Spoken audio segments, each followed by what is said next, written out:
We would like to take advantage of the fact you're sitting down and eating and give you a bit of an over-history on the museum and the various associated archives and collections that help to support this museum.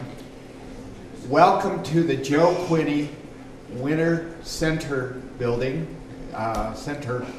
program. The building is named, as it implies, after Joe Quinney, one of the founders of the Alta ski area. And you are sitting in the Engen Ski Museum building and program. So the inside of this museum is the Engen Museum, and it actually is 2 floors, and you'll hear more about that from Connie Nelson. It's my pleasure, my deep pleasure, to introduce to you my great friend, wonderful colleague, and we've done many years of dancing together to try to get this museum going, ski archives going, and in the course of all that, Alan Engen, son of Alf Engen, has written 2 books that you see up here on the table, For the Love of Skiing and First Tracks. This museum was an idea, a sparkle in Alan's eye in the 1980s, maybe even earlier, and he is going to talk for a few minutes about the long trip in making this happen, the influence into the Olympics, the use of this facility for the 2002 Winter Games, and give us a few anecdotes, I'm sure, along the way. It's with great pleasure I introduce Alan Engen, the master architect of the Alf Engen Ski Museum.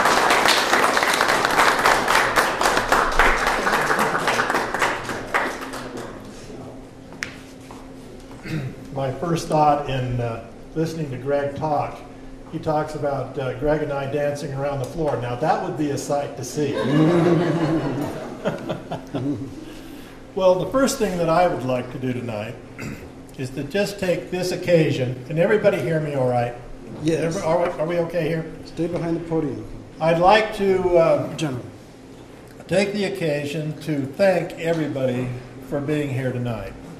For Greg and myself, this is truly a special occasion, and it's one that he and I have talked about for a long time, but it's taken a while to make it happen. And so, to all of you, from Greg and myself, I just want to say thank you for taking your time to come up here tonight, this afternoon, and be with us. Did you have a good time looking around the facility here before you came in? Did that look okay to you? Well, we want you to have the time tonight, without talking too much, to allow you to go in and see the sites here at the Engen Museum, and then the 2002 Olympic Gallery upstairs as well. But before I do that and start talking a little bit, I would like to make a few introductions, because we have a few guests that I have personally asked to be here. The first person is the one that a lot of you have already met. She's the boss of this facility, the one that runs the show. We think we do, but we really don't. But Connie Nelson. Connie, would you please stand for just a minute? Connie,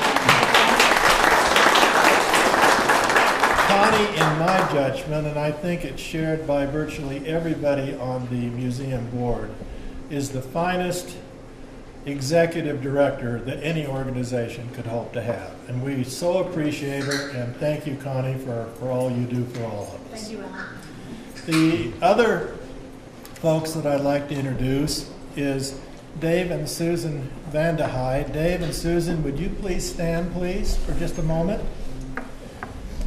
Dave and Susan have been associated with the museum for many, many years, and have been probably core docents for us with the kids program that we have, and Connie will talk a little bit about that in the future. But also, Dave is our current president and chairman, and has been for the last 5 or 6 years. And Dave, all that you've done for us, from my heart to you, thank you very much for what you have done. I also have one other special guest that has been a cohort of mine for many, many years.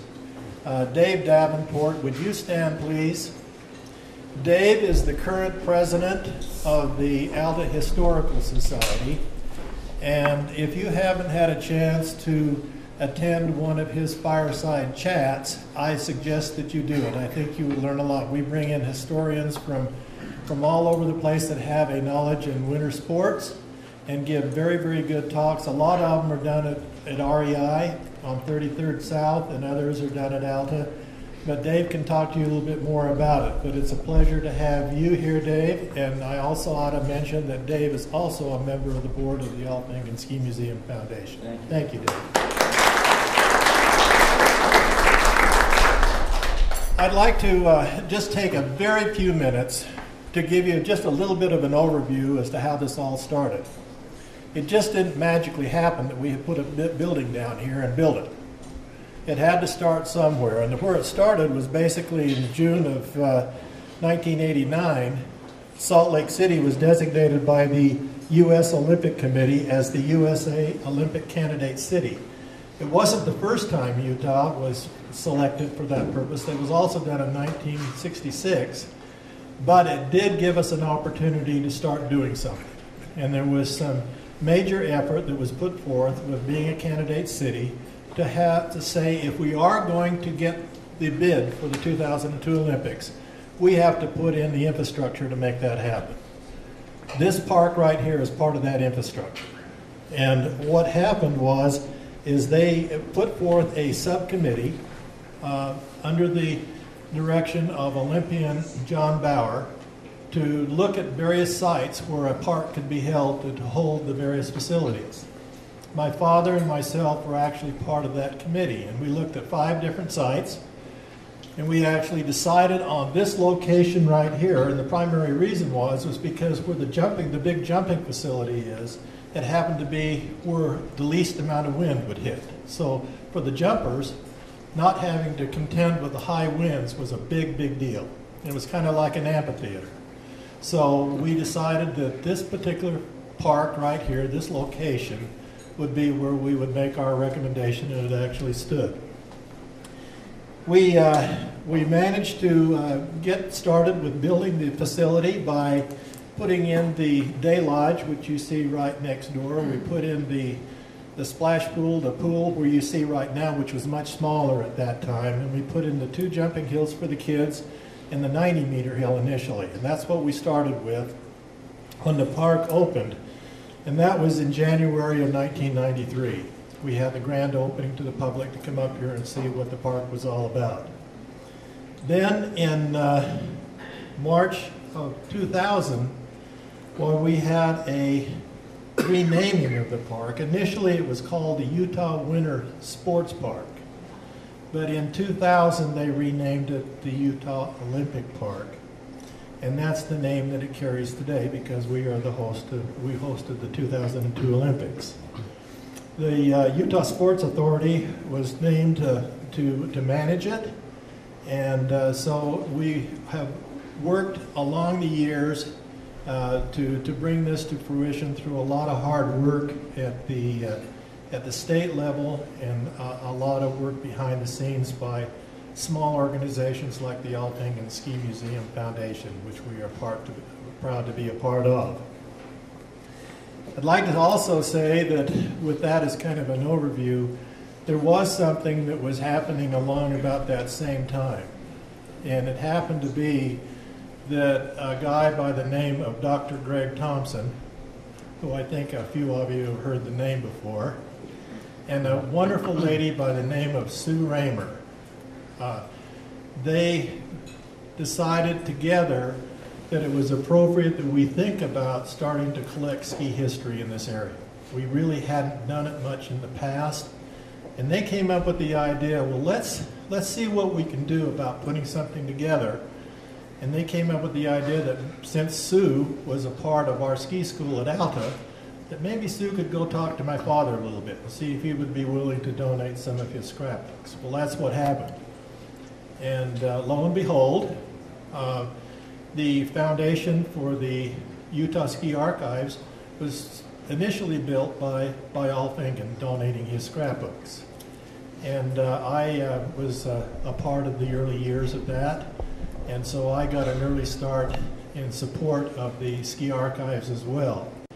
But with that as kind of an introduction, now what I'd like to do is I'd like to turn the time over to Greg to talk a little bit about what really took place during those years of building the Utah Ski Archives and how it fit into the building of the Alf Engen Ski Museum. Greg?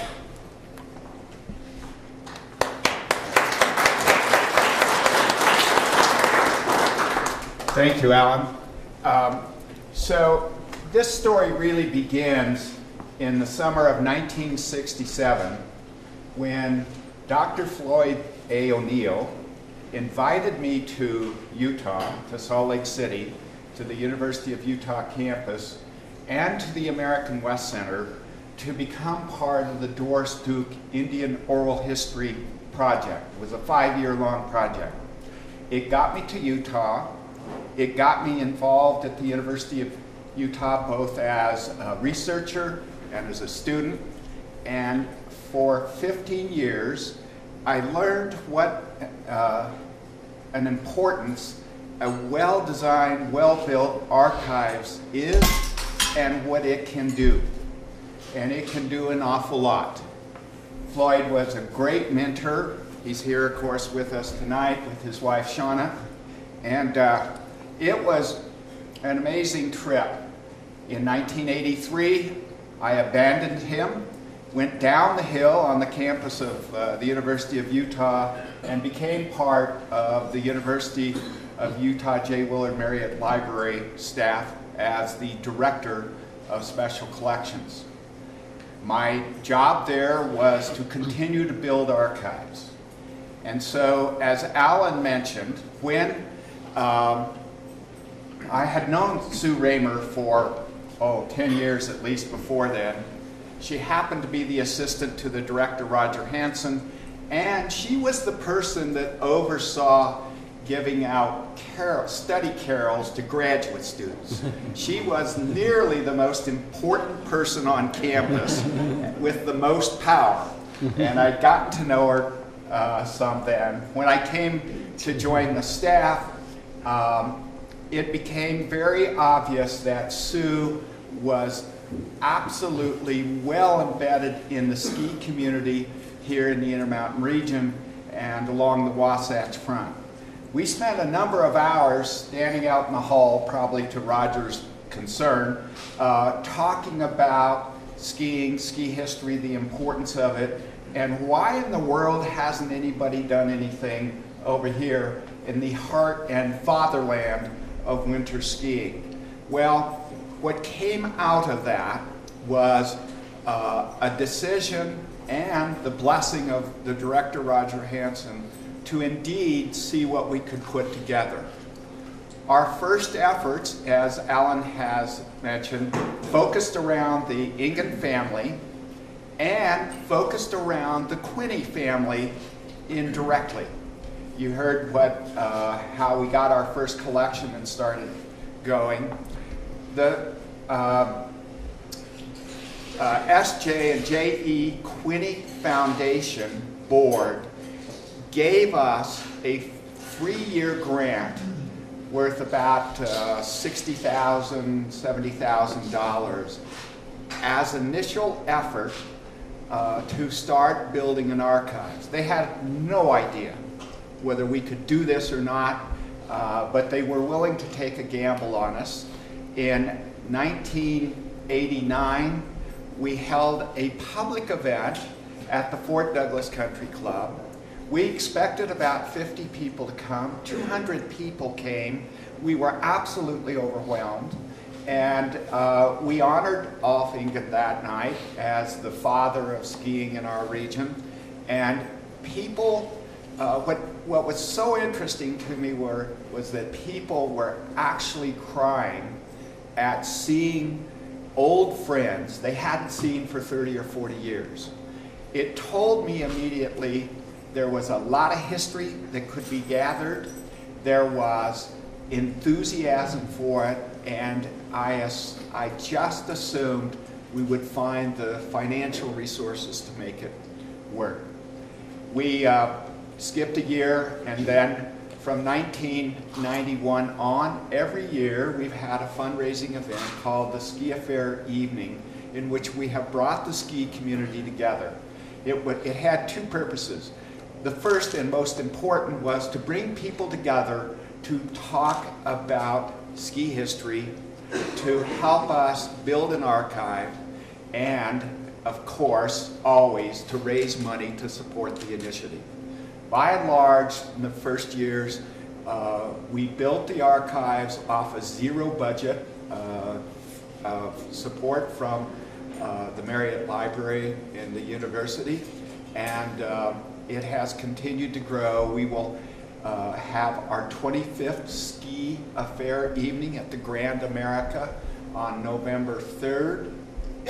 I believe that's a Wednesday night. You all come. We'd love to have you. It's going to be a grand time. What I learned and was able to, what I learned from Floyd and was able to apply here, along with the help of Susie, who knew everybody in the world, and that was such an important part of this, was what people to bring together to be a board to help us, and what people to go to that had the kinds of records we were looking for. I grew up pretty much in the ski industry from the time I was 7. What I learned early on was that skiers love to talk. They don't write much. They love to do scrapbooks, or somebody in the family always does scrapbooks on whatever's going on in their skiing world. And they enjoy a look into history. We literally built the archives off those principles. And the component of oral history has been exceedingly important in building the archives. So what do the archives really mean? They mean an enormous amount in the way that it has turned out. Didn't understand all of this. One was, of course, we are part of a research university. We built an archives that has successfully supported the research element of the university. Second, we have documented the history of skiing in the Intermountain area, and we've been able to do it at a depth that it now has significant international awareness and use. Mm-hmm. And it has changed the way in which the community looks at its own history. And it does it at multiple levels. It does it from the state level down in terms of how it sees the industry and its development historically. It has helped to describe and support winter sports along the Wasatch, and it has been an integral part in a partnership with building this magnificent museum where you are today. The relationship between the University Ski Archives and the Alf Engen Museum is very unique. We don't know that there's another kind of relationship quite like this. Certainly not in the ski history world. As Alan said, the museum idea and the archives really developed together, tracked together, and as we were moving towards the Olympics and the early efforts to focus into a physical museum, the archives became the intellectual component for the museum, and the museum became the public exhibit for the archives program. Very important, two wonderful elements. You will see them both played out in a few minutes when you walk about. The relationship has continued from day one. Alan had the great vision, understood what an archives